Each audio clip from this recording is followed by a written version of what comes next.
కొంచెం జరగండి.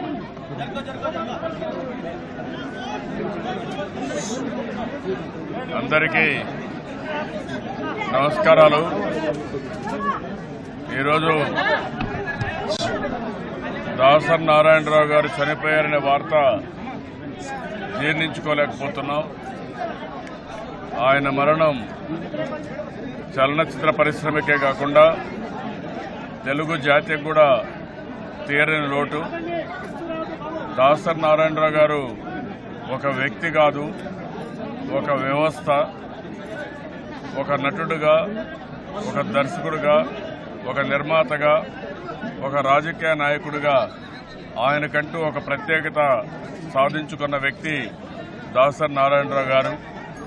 ఒక చిన్న కుటుంబంలో పుట్టి, పాలకొల్లో పుట్టి, అచంచలమైన విశ్వాసంతో ఉన్నత శిఖరాలకు ఎదిగిన వ్యక్తి దాసరి నారాయణరావు గారు.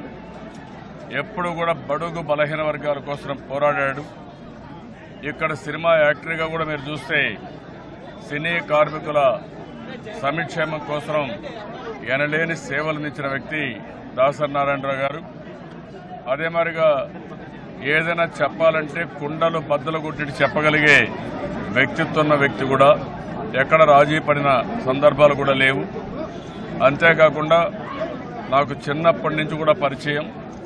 మోహన్ బాబు సినిమా యాక్టర్గా ఉన్నప్పుడు మొదటిసారి, ఎందుకంటే మా ప్రాంతం నుంచి రావడం, బంధువుగా ఉండడం, అక్కడి నుంచి దాసరి నారాయణరావు గారితో పరిచయం ఉంది. ఆ తర్వాత మా కుటుంబంతో చాలా సన్నిహితంగా ఉండేవాడు.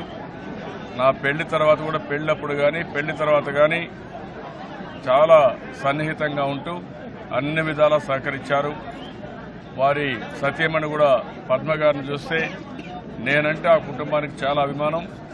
చాలా, ఒక మాటలో చెప్పాలంటే సొంత కుటుంబ సభ్యుడిగా నన్ను చూసుకునేవారు. అలాంటి అనుబంధం ఉండే కుటుంబం.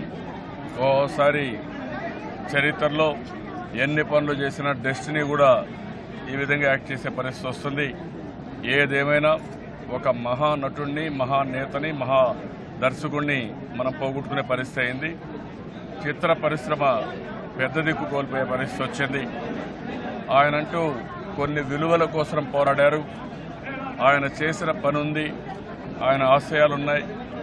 ఏదైతే ఆయన చేసిన పని ఉందో శాశ్వతంగా గుర్తుంటుంది. కొంతమంది తెలుగువారి గుండెల్లో ఉంటారు.